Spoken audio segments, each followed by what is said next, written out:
This is Module 6 in Modeling, CEP818 Creativity in Teaching and Learning, and my name is Robert Breedlove.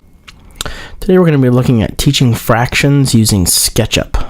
SketchUp is a free program available for download. It does take up quite a bit of space on your hard drive, so make sure you have that available. SketchUp allows you to model and create and design any object in 3D and to manipulate that object once it's been created in 3D.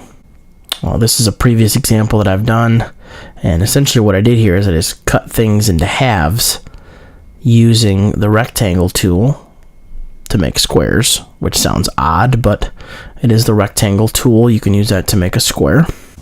What I've done here is just create multiple boxes on top of each other, and this allows us to see the different dimensions.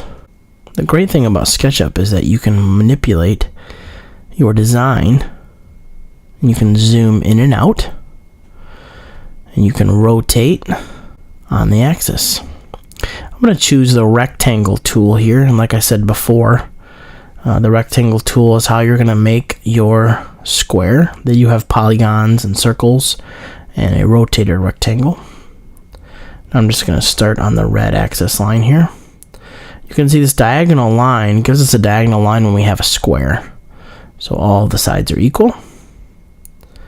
I'm going to stay here, and the great thing about SketchUp is that once I'm on this end line, it allows me to find the midpoint really easily. It actually kind of sticks in that spot, and it shows me where the midpoint is.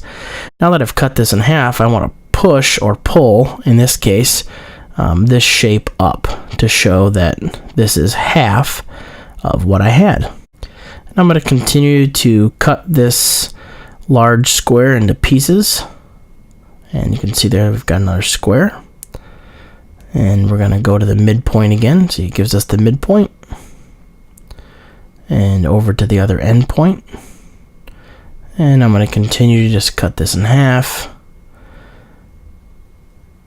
and starting at the midpoint and going to the opposite corner end point, starting at the midpoint and going to the end point. I'm just creating squares on top of squares, or rectangles on top of squares, depending on the situation. Now I'm going to manipulate this a little bit and push and pull these around to show dimension. I think this will allow our students to use SketchUp, or allow the instructor to use SketchUp to show that this is half of this, and it gives the students a way to look at this, a visual representation of exactly what's happening.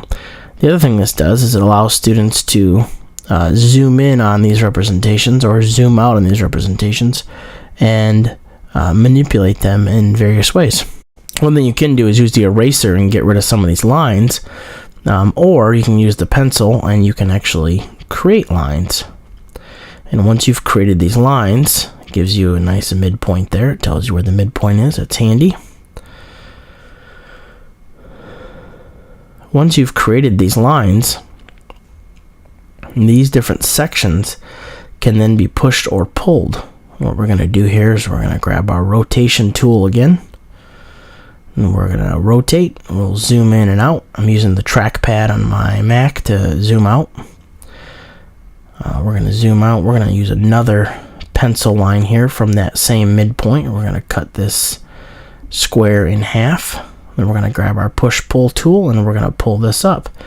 And we can see there that that is exactly half of the previous square that I had. I think this is a great way to help students learn, at least if nothing else, halves of fractions, and then they can see that a quarter, and then you can get down to an eighth, and you can see where you can get to a 16th, and then a 32nd, and you can just continue to go on and on. Thank you for watching this video on teaching fractions using SketchUp.